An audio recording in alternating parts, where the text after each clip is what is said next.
Hola chicos, ¿cómo están? Buenas tardes. Este,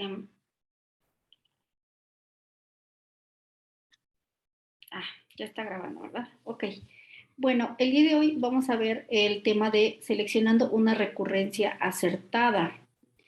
Vimos en las clases anteriores que podíamos adivinar una recurrencia para solucionarla y la idea de la sesión del día de hoy es ver cómo hacer pues cómo adivinar, ¿verdad? Esa solución a la recurrencia. Entonces, eso no es una tarea como que tan trivial y pues vamos a ver eso. Entonces, vamos a desactivar aquí la camarita. Adivinando una recurrencia acertada. Desafortunadamente no existe una manera de adivinar la solución correcta para una recurrencia. Adivinar la solución correcta a una recurrencia es una cuestión de práctica e incluso una cuestión creativa. Afortunadamente es posible utilizar una heurística para encontrar la solución. Esta heurística puede utilizarse por medio de árboles recursivos. Ya por ahí vimos algunas soluciones de recurrencias que se hacen de hecho con árboles. Otro tip es el siguiente: si la recurrencia es parecida a una vista anteriormente en algún otro problema, es posible que también corresponda a una misma solución, a un mismo nivel de complejidad. Entonces podemos basarnos en alguna recurrencia ya vista de manera anterior. Tenemos aquí un ejemplo. Consideremos la siguiente recurrencia, que es t de n igual a 2t, que multiplica a la función piso de n sobre 2 más 17 más un n. Podríamos adivinar y suponer que el orden de la recurrencia es t de n igual a o teta de n log n. Esto lo adivinamos o lo suponemos porque ya hemos visto que recurrencias anteriores se comportan de ese modo y que sabemos que una división de tareas implica un logaritmo. Se puede verificar entonces con la asignación de un n igual a 1 para empezar a probar el paso inductivo. Y entonces lo que hacemos aquí es tomar la recurrencia original, ¿verdad? Para hacer el paso inductivo y la inducción matemática. Tomamos la inducción original y esta recurrencia original, lo que hacemos es sustituir la solución de complejidad dentro de esa recurrencia. Una vez que la sustituimos en todos los términos de n, vamos entonces a sustituir el valor supuesto para n, nosotros lo supusimos como n igual a 1, y al hacer la sustitución estamos obteniendo que 0 es menor o igual a 32, lo cual sí se cumple y se sostiene. Hemos probado que entonces esa solución supuesta o adivinada sí funciona y sí se sostiene. Pero hay otras formas también de adivinar recurrencias. Probar, por ejemplo, una cota superior y una cota inferior arbitrarias y sustituirlas nuevamente para verificar que se sostienen. Por ejemplo, podemos suponer una cota inferior siguiente. Supongamos que la solución es 1 omega de n. Debido a que tenemos el término n dentro de la recurrencia, es posible probar elegir entonces ahora la cota superior que también contenga n. Y diremos que será O grande de n cuadrada.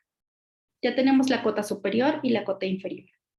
Eventualmente deberíamos probar con la cota inferior y con la cota superior para determinar cuál converge con la recurrencia supuesta desde el inicio, es decir, cuál de estas dos cotas converge con la solución de O teta de n log n. Hay ciertas sutilezas que se deben de considerar a la hora de adivinar y resolver recurrencias. Otro tip es el de utilizar la resta de una recurrencia de orden inferior a la recurrencia que se adivina. Entonces, imagínense que tenemos una recurrencia de orden cuadrático y lo que tenemos que utilizar es algún término de menor orden que podría ser lineal o incluso podría ser una constante. Y este es un ejemplo que les voy a mostrar. Consideremos la recurrencia t de n sobre 2 más t de n sobre 2 más 1. Supondremos la siguiente cota. Supondremos que su cota es t de n de O grande de n. Se debe demostrar entonces que t de n es menor a cualquier constante que sea sustituida junto al término n y a cualquier n o un n igual a 1. Porque como la función aquí ya es un solo n, pues eso es lo que se sustituye. Ahora debe elegirse una constante adecuada. Sustituyendo la recurrencia que se adivinó, tenemos entonces que al sustituir ese CDN en los dos términos de la recurrencia con las funciones piso y techo, tenemos lo siguiente. Recordemos que al multiplicar o tenemos dos términos de n sobre 2 y los multiplicamos por una constante, los pisos y los techos se hacen despreciables. Entonces nos quedan un CDN sobre 2 más otro CDN sobre 2, que a final de cuentas son dos veces CDN sobre 2 y se convierte en un CDN, más el 1 que era el último término. Lo cual no implica necesariamente que se cumpla con cualquier constante, ¿verdad? Hemos visto en muchos ejemplos donde se cumplen con algunas constantes y con algunas no. Es por eso que hay que elegir las constantes adecuadas. Ahora podríamos intentar una recurrencia mayor. Digamos, un TDN de O grande de n cuadrada. Entonces ya probamos con una cota inferior, ahora vamos a probar con una cota superior.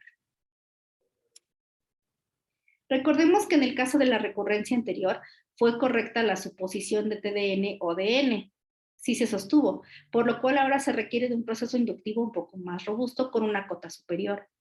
Es posible decir intuitivamente que la recurrencia previamente propuesta fue cercana y acertada, y estamos por ahora pegados a una constante igual a 1, es decir, a un término de orden bajo. No obstante, la inducción matemática no funciona a menos que se pruebe la forma exacta de la hipótesis inductiva. Recuerden, si no probamos la inducción matemática, esa cota no es la solución a la recurrencia. Se supera entonces esa dificultad al restar un término de orden inferior, partiendo de la recurrencia que adivinamos inicialmente. La nueva suposición será entonces un TDN menor o igual a CDN y vamos a restar un término de orden inferior, por ejemplo, una constante D. Una constante que podría ser, no podríamos poner C porque ya tenemos un C que probamos anteriormente con otra cota inferior. Y ahora con una cota inferior, superior, para diferenciarla de la C, le ponemos un D, pero sigue siendo una constante y estamos probando la cota superior. Recordemos que el D siempre debe ser mayor a 0 y el C también. Se tiene entonces lo siguiente, hacemos la sustitución de esa suposición de cota superior de CDN menos D. Dentro de toda la recurrencia, recordemos que teníamos dos términos por ahí, entonces a cada término de n sobre 2 hay que restarle su D. Y ya lo teníamos multiplicado por una constante. Recordemos que los pisos y los techos se vuelven despreciables y entonces vamos a tener aquí un 2 veces CDN que se vuelve CDN en realidad, porque se hace el álgebra. Tenemos dos Ds negativas que se están restando y ahí tenemos un menos 2D más 1. A final de cuentas, podemos elegir nosotros cualquier constante D porque a final de cuentas se está restando y lo que queremos es que esa constante N se cumpla. Tenemos la resta de la primera vez y la segunda vez, por eso tenemos un menos 2D.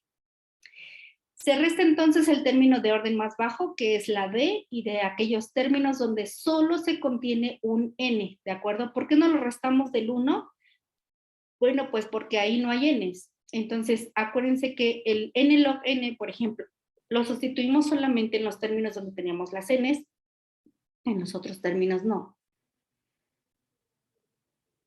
Siempre y cuando mi D sea mayor o igual a 1. Ahora debemos elegir una C lo suficientemente apropiada para que se cumpla esa cota. Cuando se prueba una cota superior por inducción, puede ser realmente difícil probar que una cota inferior se sostiene. Entonces es por eso que empezamos por una cota pequeña y luego una cota superior. Pero cuando una cota superior ya se probó, a veces la cota inferior cuesta, dependiendo de lo que hayamos elegido. En nuestro ejemplo actual, cuando la recurrencia tiene más de un término recursivo, podemos restar el término de orden inferior del límite propuesto una vez por cada término recursivo. ¿Qué otra sutileza hay? Bueno, en el ejemplo anterior se restó el término D en dos ocasiones. Recordemos que teníamos dos términos de TDN sobre 2. Finalmente se determina entonces la siguiente desigualdad. De esta manera será más fácil asignar valores a D, de tal manera que a la hora de restar SD, la expresión resulte menor o igual a un CDN menos D. Es decir, nosotros podemos elegir una D específica para que esta desigualdad se cumpla. Hay que evitar trampas también, ¿eh? Hay otro tip que a la hora de que nosotros hagamos la solución de una recurrencia, debemos de evitar las trampas. Es fácil equivocarse en el uso de la notación asintótica. Por ejemplo, si tenemos aquí un t de n igual a 2 de t de n sobre 2 más un n, es posible probar equivocadamente que t de n es de orden de n lineal. Y vamos a seleccionar un CDN cualquiera y dijimos, bueno, pues es un ODN. Y entonces vamos a probar la recurrencia con un CDN, como hicimos en un ejemplo anterior. Y podemos argumentar entonces la sustitución. Solamente donde están los términos n multiplicamos por esa constante y decimos, pues el orden es de n o grande de n. Pero esto es erróneo. ¿Por qué? Porque tenemos por ahí una función piso y una n sobre 2 es una división de subproblemas. Entonces, tenemos por ahí un logaritmo binario a fuerza. Y entonces, cuando ya nosotros damos el orden de n, eso está mal. ¿Qué otra cosa podemos hacer para solucionar el cambio de variable? Para solucionar una recurrencia. Bueno, pues hacer un cambio de variable. En algunas ocasiones, una manipulación algebraica puede hacer que una nueva recurrencia se parezca a una recurrencia anteriormente manejada o conocida. Es decir, si yo ya conozco algunas recurrencias que he manejado anteriormente y recuerdo las soluciones, yo puedo hacer una manipulación algebraica para que esa recurrencia se parezca a alguna que ya conozco y fácilmente yo pueda deducir su solución. Acá hay un ejemplo. Consideremos la siguiente recurrencia. Un t de n que es igual a 2t por la función piso de la raíz cuadrada de n más un logaritmo de n. Sin preocuparnos por el redondeo de valores y basándonos en propiedades logarítmicas, podemos lograr lo siguiente, renombrando un m igual al logaritmo de n. Estamos colocando un m para diferenciarlo del n, ¿de acuerdo? Ahora, el logaritmo de n lo estamos tomando porque suponemos que es el término de menor orden dentro de la recurrencia. Y entonces lo tomamos como término independiente y hacemos una igualación. Cuando sustituimos el m dentro de la recurrencia, va a quedar esta expresión. Sustituimos dentro de esta n el valor del log de n, pero como nos estamos pasando del otro lado del igual, un logaritmo pasa en realidad como un 2 a la n, lo que sería para nosotros un 2 a la m. Sustituimos dentro de la raíz. Recordemos que si nosotros multiplicamos o sustituimos un logaritmo de n dentro de una raíz por leyes de los exponentes, porque tenemos ahí en realidad un n a la 1/2, nos va a quedar un m entre 2. Y entonces estamos haciendo la sustitución. En el tercer término, que es logaritmo de n, pues nada más sustituimos por m, que es la igualdad que hicimos en el cambio de variable. Ya que tenemos este cambio de variable, se puede hacer un renombre de variables para manejarlo más fácil. Entonces, el cambio de variable no es tan trivial y todavía renombrar se nos hace un poquito más complicado, pero aquí nos dan un ejemplo muy sencillo. Vamos a renombrar que todo nuestro t de 2 a la m sea s de m, para producir la nueva recurrencia que es S de m igual a 2 veces S de m sobre 2 más m. Recuerden que aquí solamente estamos renombrando. Si observamos el exponente de m sobre 2, en realidad lo que cambia es que todo eso es 2s y solamente el 2 lo metemos dentro del S de m. Tenemos aquí el término del cambio de variable, que es S de m, y acá también tenemos S de m, pero agregándole la división sobre 2. Y el m pasa como tal. Una vez que tenemos entonces esta función ya sustituida con este renombre de variables, nos damos cuenta que esta nueva recurrencia es muy parecida a la siguiente recurrencia, ¿verdad? Tenemos por ahí una división de m sobre 2. Se está dividiendo las tareas o los subproblemas en subproblemas más pequeños. Y de hecho tienen la misma solución. S de m tiene la solución de m log de m y la otra recurrencia también. Cambiando S de M a T de N se obtiene lo siguiente. T de N es igual a T de 2 a la M. Hay que hacer el cambio de variable y la sustitución. Recordemos que todo eso vale S de M. Recordemos que la solución de S de M es M log de M. Y al hacer la sustitución nos estamos acordando de lo siguiente. M vale logaritmo de N. Entonces sustituimos la primera M por logaritmo de N y la segunda M también vale logaritmo de N. Y nos queda esta expresión, si nos estamos dando cuenta, es una función que en realidad no era un O grande de N, porque un grande de N se vuelve una función lineal y una función logarítmica multiplicada por otro logaritmo se vuelve una función todavía mucho más pequeña. Y si ese logaritmo está sacando logaritmo a otro logaritmo de n, pues imagínense, es una función que se ejecuta muy rápido y que resulta ser muy eficiente. Entonces, para recapitular, al resolver recurrencias podemos hacerlo por medio de las siguientes heurísticas. Primero, elegir una cota inferior y probar la hipótesis. Segundo, elegir una cota superior y probar la misma hipótesis. Tercero, podemos incluso restar en términos constantes o de menor valor a la cota elegida, como nosotros hicimos en el ejemplo, restamos una D, que es un valor constante, es un valor de menor nivel.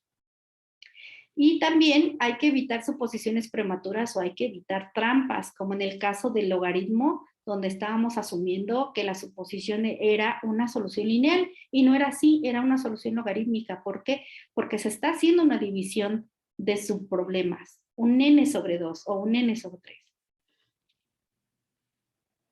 Realizar un cambio de variable. Vimos el último caso donde hacemos un cambio de variable. Ese cambio de variable ya vimos que no es tan trivial, pero si lo hacemos de manera cuidadosa, no vamos a tener problema. Hay que utilizar el cambio de variable también para acercarnos a las recurrencias conocidas. Dentro del cambio de variable hicimos una especie de sustitución o renombramos por ahí, y eso también se puede llamar como una especie de manipulación algebraica, donde lo que estamos haciendo es acercándonos a una recurrencia conocida. Y una vez que ya tenemos esa similitud entre recurrencias, podemos definir rápidamente la solución.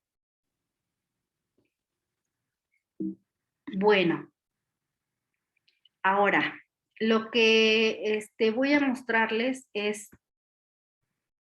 otra manera de solucionar las recurrencias.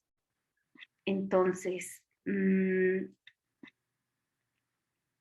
vamos a ver si puedo volver a compartir pantalla y si se está observando. Ok.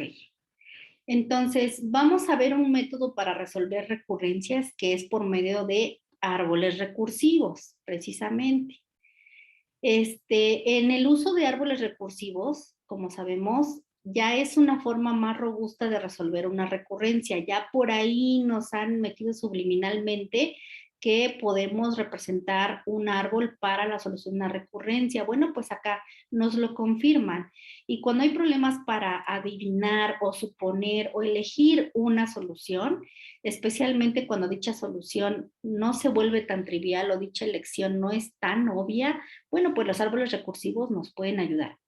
En los árboles recordemos que cada rama representa un subproblema, como se vio en el algoritmo de ordenamiento mezclado merge.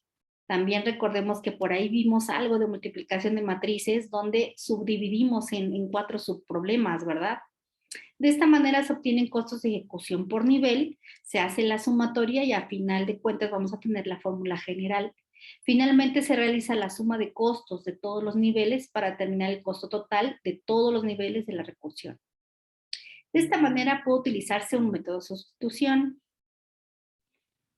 Bueno, el diseño cuidadoso del árbol recursivo es la prueba de la solución de la recurrencia en sí. Si nosotros dibujamos el árbol, vamos a poder deducir rápidamente la solución. Ejemplo, van a elegir una solución apropiada, por ejemplo, para esta recurrencia. Tenemos que T de n es igual a 3 veces T, donde tenemos una función piso, de la división de un subproblema en 4 partes, que es n sobre 4, más una o teta de n cuadrada. El enfoque inicial será el de elegir una cota superior. Recordemos de inicio que los pisos y techos son despreciables cuando se resuelven las recurrencias, que esta es una sutileza que podemos obviar. Se creará entonces un árbol para la recurrencia siguiente. Tenemos aquí la recurrencia. Recordemos que esa constante C que tenemos en el último término debería de ser mayor a 0. Tenemos aquí el primer árbol recursivo y el segundo donde ya se están desplegando dos niveles. En el primer árbol tenemos un nivel raíz y luego el nivel 1. En el segundo subárbol tenemos el nivel raíz, el nivel 1 y el nivel 2.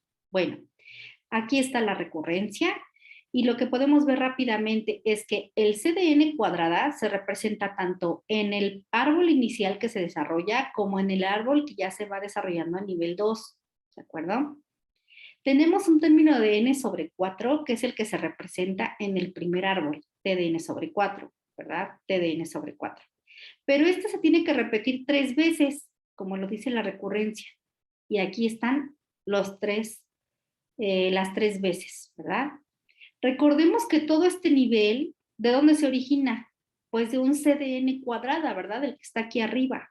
Entonces, eso en realidad para representar el siguiente nivel se tiene que recordar. Cuando tenemos el siguiente nivel, vamos a observar lo siguiente.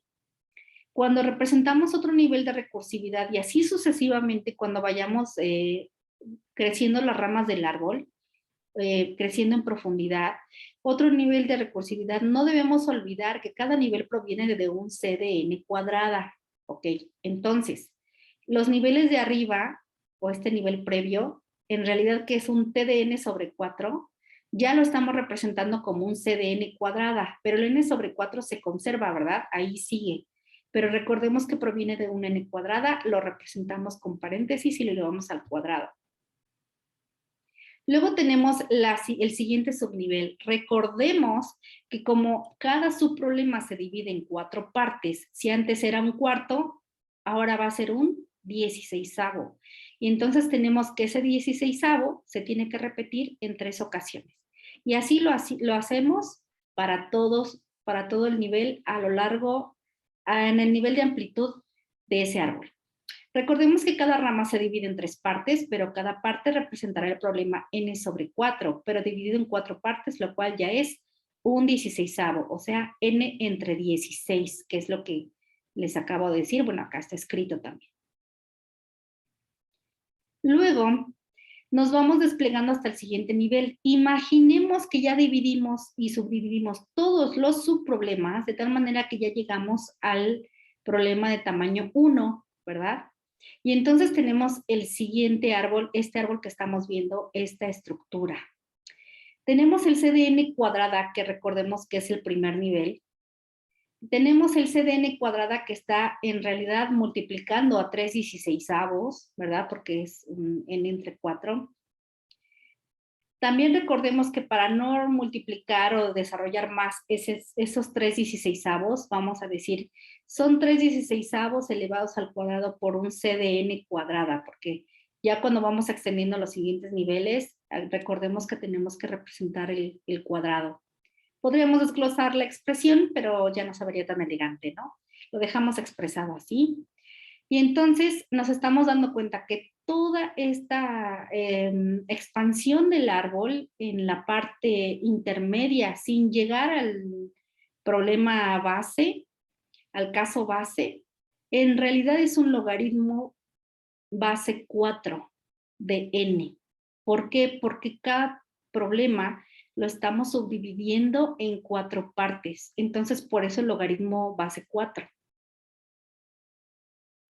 Cuando llegamos al último nivel, es decir, cuando todos los subproblemas ya son el caso base, ya es un n igual a 1, ya podemos darnos cuenta que aquí tenemos ya el n elevado al logaritmo 4 de 3. Recordemos que el n es por todos los subproblemas finales, logaritmo base 4 es porque se subdividen los subproblemas en 4, ¿Y por qué el 3? Bueno, pues porque recordemos que lo tenemos que hacer 3 veces. Entonces, de ahí ya nos da sentido la expresión, el orden de ejecución, ¿verdad? Ya estamos viendo que de dónde surge el O teta de n logaritmo a la base 4 de 3. Finalmente, vamos a recordar que también tenemos por ahí el n cuadrada. Arriba, ¿no? Debido a que cada nivel que avanzamos, el tamaño de los subproblemas disminuye en un factor de 4, eventualmente se alcanzará una condición límite. ¿Qué tan lejos de la raíz llegaremos a problemas de tamaño 1? Bueno, el tamaño de un subproblema para un nodo a nivel profundidad, ya expresado en fórmula, es de n entre 4 a la i. Ahora se determinará el tamaño del costo para cada nivel del árbol.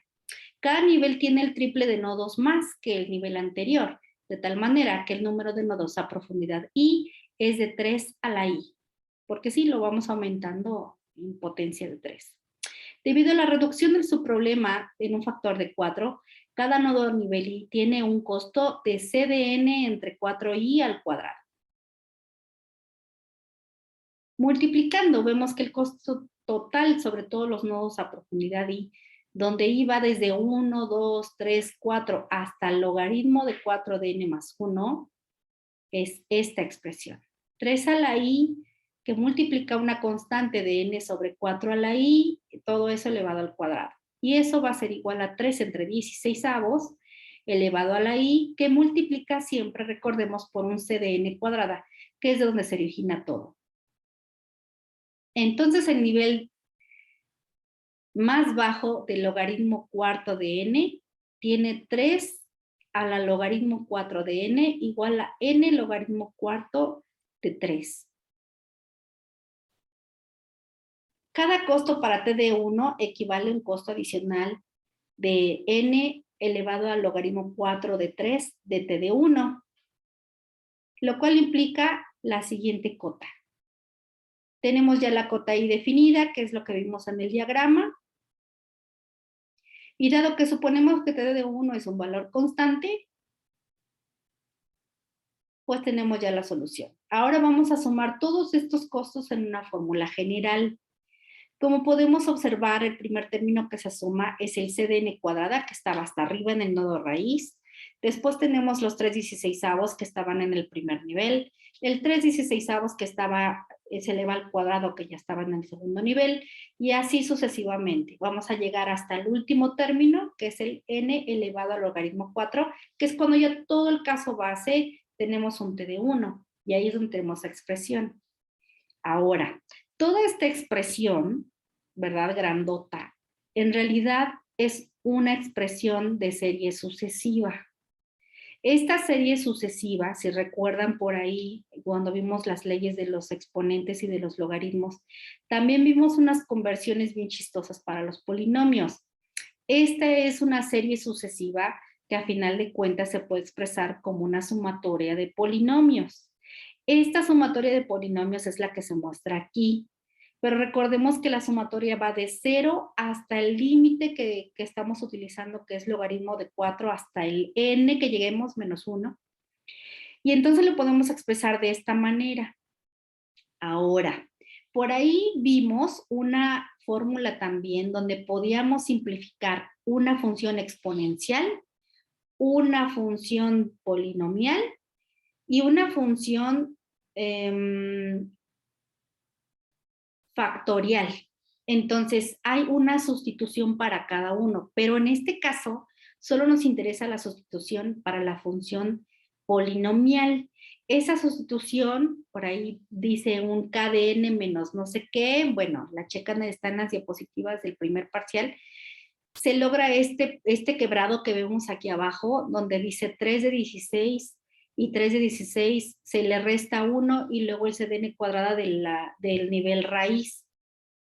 Bueno, aquí pueden verlo en la ecuación A.5, que está en el apéndice del libro, y también la vimos ahí en las leyes de las leyes logarítmicas. Bueno, se logra entonces que por ahí de hecho el doctor Albores y algunos de ustedes trabajaron en un artículo que tiene que ver con esta abreviatura polinomial, que de hecho hay un polinomio que tenía como de 10 términos, lo logra reducir y va a venir en la revista de ISTAL el próximo mes, lo logra reducir con esta expresión y se hace muy sencilla de resolver. Y entonces ya tenemos la resolución de la recurrencia no por arte de magia, pero sí ya se soluciona.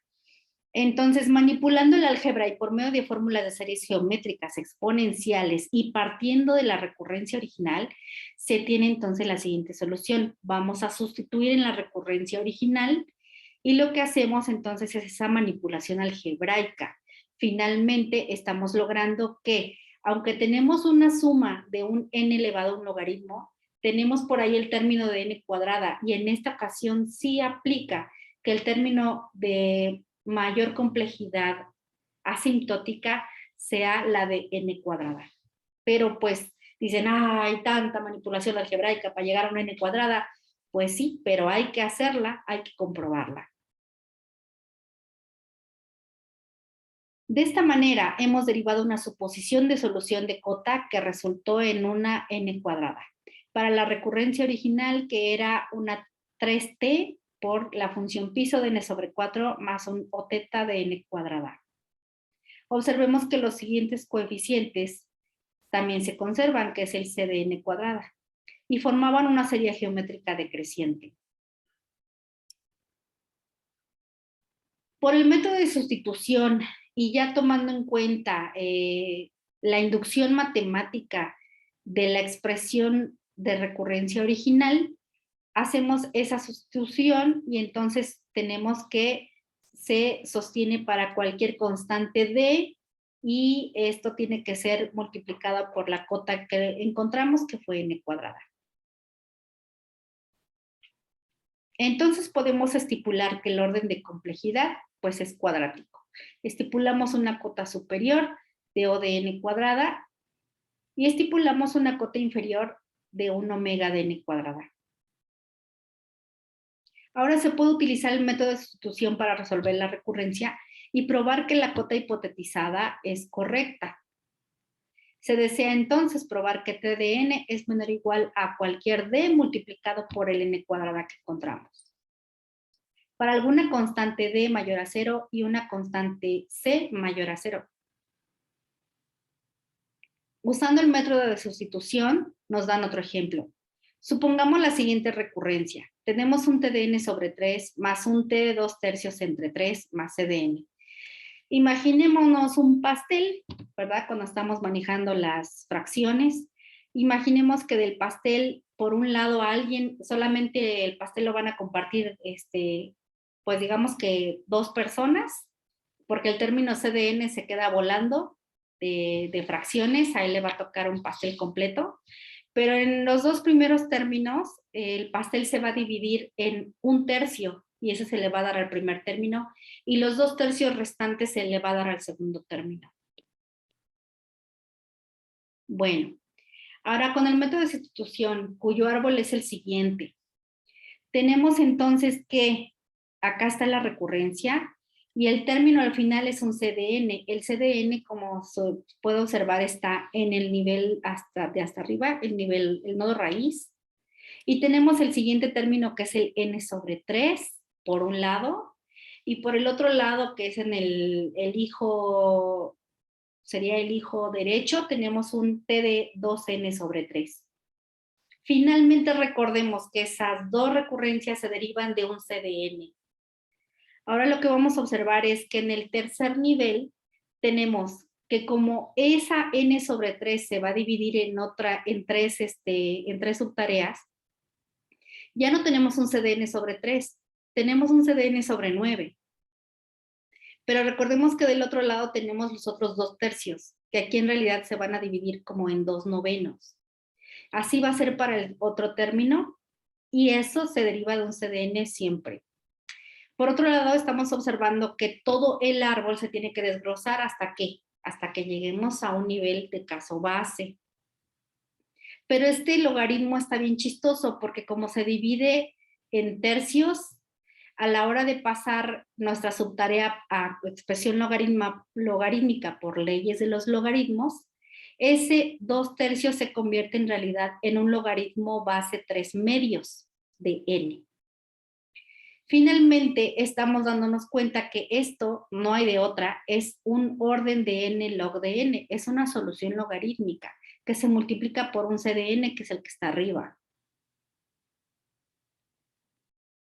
Resolviendo, tenemos que, sustituyendo en la recurrencia original con un d cualquiera que se está multiplicando por un logaritmo de n, vamos a sustituir en la recurrencia, vamos a hacer manipulación algebraica y finalmente nos va a dar un d de n logaritmo de n. Podemos asignarle un valor a d, podemos asignarle un valor a n y podemos ver que efectivamente esa recurrencia se sostenga.